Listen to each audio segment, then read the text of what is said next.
జైల్లో ఉన్న ఆయన చెల్లెలు ఎమ్మెల్సీ కవిత బెయిల్ పిటిషన్ పై సుప్రీంకోర్టు మరికొద్ది గంటల్లోనే తీర్పును వెలువరించబోతుంది. ఆ క్రమంలో బీఆర్ఎస్ వర్కింగ్ ప్రెసిడెంట్ మాజీ మంత్రి కేటీఆర్ మళ్లీ ఢిల్లీకి వెళ్లారు. చెల్లెలి కోసం ఆయన వెళ్తే పెద్ద విశేషమేమీ కాదు. అయితే తన వెంట పలువురు కీలక నేతలను, ఎమ్మెల్యేలను సైతం వెంట పెట్టుకుని వెళ్లటం ఇప్పుడు హాట్ టాపిక్ గా మారింది. కవితకు ఈసారి బెయిల్ వస్తుందని బీఆర్ఎస్ శ్రేణులు పూర్తి నమ్మకంతో ఉన్నాయి. అందుకే ఆమెను సాదరంగా తోడ్కొని రావడానికి కేటీఆర్ టీం హస్తినాకు వెళ్ళిందా? ఒకవేళ బెయిల్ రాకపోతే పరిస్థితి ఏంటి?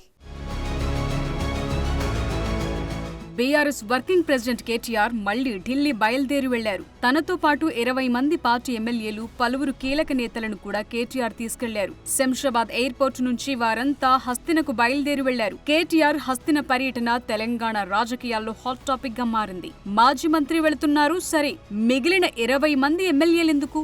ఢిల్లీ వేదికగా ఏం చేయబోతున్నారు అనే దానిపై పార్టీ శ్రేణుల్లో ఉత్కంఠ నెలకొంది. దేశవ్యాప్తంగా పెను సంచలనం సృష్టించిన ఢిల్లీ లిక్కర్ స్కామ్ కేసులో బీఆర్ఎస్ ఎమ్మెల్సీ కల్వకుంట్ల కవిత ఇరుక్కుని అరెస్టై తీహార్ జైల్లో ఉన్నారు. ఇప్పటికే చాలా సార్లు ఆమె బెయిల్ కోసం Delhi high court, Rouse Avenue court, సుప్రీంకోర్టులను ఆశ్రయించినప్పటికీ అన్ని చోట్ల ఎదురు దెబ్బలే తగిలాయి. మరోవైపు చెల్లిని జైలు నుంచి బయటకు తీసుకురావటానికి కేటీఆర్ చెయ్యని ప్రయత్నం లేదు. ఇటీవలే ఆయన హరీష్ రావుతో కలిసి ఢిల్లీ వెళ్లి 4 రోజులు మకాం వేసొచ్చారు. పలువురు న్యాయ నిపుణులతో చర్చించి బెయిల్ కోసం ప్రయత్నించినా ఏదీ వర్కౌట్ కావట్లేదు.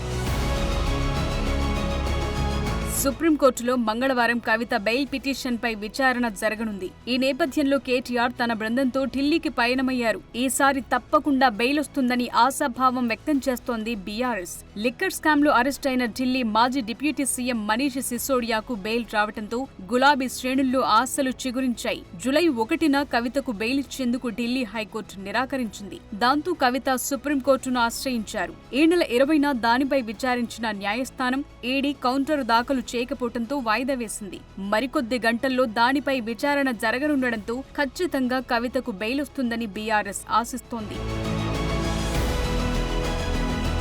లిక్కర్ స్కామ్ కేసులో పలువురు అప్రూవర్లుగా మారగా మరికొందరికి బెయిల్ వచ్చింది. కవిత మాత్రం మార్చి 15న అరెస్టై నాటి నుంచి తీహార్ జైల్లోనే ఉన్నారు. ఈసారి కూడా ఒకవేళ ఆమెకు బెయిల్ రాని పక్షంలో అందరికీ బెయిల్ ఇచ్చి కవితకు మాత్రమే ఎందుకు ఇవ్వట్లేదని సీబీఐ, ఈడీ తీరుకు నిరసనగా బీఆర్ఎస్ ధర్నాకు దిగే అవకాశాలు ఎక్కువగా ఉన్నాయన్న ప్రచారం జరుగుతోంది. అందుకే కేటీఆర్ తనతో పాటు 20 మంది ఎమ్మెల్యేలను, పార్టీ నేతలను హస్తినకు తీసుకెళ్లారన్న చర్చ జరుగుతోంది. అదేం కాదు, ఎమ్మెల్యేలు కారు దిగిపోకుండా కాపాడుకోవటానికే కేటీఆర్ జాగ్రత్త పడుతున్నారన్న వాదన కూడా వినిపిస్తోంది.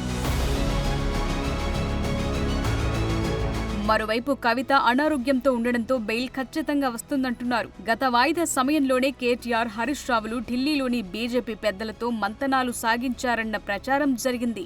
రాజ్యసభలో తమ పార్టీని బీజేపీలో విలీనం చేసి కవితకు బెయిల్ తెచ్చుకోవటానికి చర్చలు జరిపారన్న టాక్ నడిచింది. మరి ఈసారి కూడా చుక్కెదురైతే గులాబీ నేతల యాక్షన్ ప్లాన్ ఎలా ఉంటుందో చూడాలి.